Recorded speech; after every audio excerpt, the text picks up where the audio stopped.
T'as joué avec Charlotte? T'as vu Isabelle? Nicolas est diabétique. Oui. Il a développé cette maladie à 22 ans, un diabète de type 1. Il doit surveiller son taux de sucre en permanence. J'ai un capteur sur le bras, je flash et j'ai une valeur.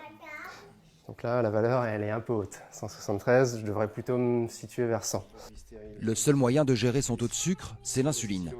Une molécule sécrétée par le pancréas, qui aide à maîtriser le taux de glucose dans le sang. Mais les diabétiques de type 1 ont un pancréas qui fonctionne mal. Nicolas doit donc se faire une piqûre d'insuline avant chaque repas. Je fais simplement un pli dans le ventre et je pique et ça fait pas mal. Et je fais ça depuis 11 ans, 3-4 fois par jour. À long terme, le diabète de type 1 accroît les risques de plusieurs problèmes de santé, notamment les maladies cardiovasculaires et les troubles aux reins.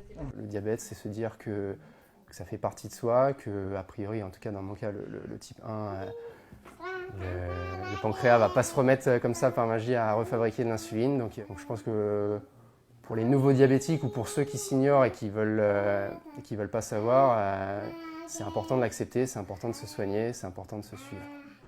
Il existe une autre forme de diabète, le type 2, beaucoup plus répandu. Car le diabète est une épidémie. En France, plus de 3,5 millions de personnes sont diabétiques et 700 000 ignorent qu'elles portent cette maladie. Pour prévenir ce danger, une société française a développé une machine capable d'évaluer les risques de diabète. On les trouve dans certaines pharmacies. Mettez-vous debout, voilà, hop, vous posez vos mains. Donc vous pouvez voir que là, en fait, on fait passer un petit courant sur vos mains et vos pieds. C'est insensible, hein, donc vous vous rendez pas compte. En fonction de la composition de cette sueur, on peut savoir s'il y a une atteinte des fibres nerveuses périphériques ou pas. D'accord. Cette machine est utilisée aux États-Unis et en Chine. Elle estime le risque de diabète. Des fois, on fait pas de diagnostic, c'est pas notre métier.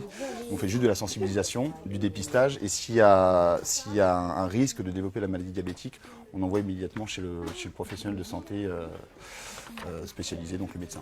Pour sensibiliser le public, il fallait bien un monument du cinéma. Jean Reno est diabétique depuis plus de 10 ans.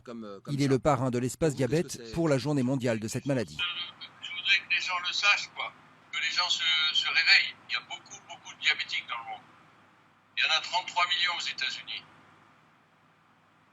Au Maroc, par exemple, il y a 24% de la population qui est diabétique. Donc, il faut que les gens se réveillent. Voilà. Dans le monde, 415 millions de personnes souffrent du diabète, un chiffre en constante augmentation.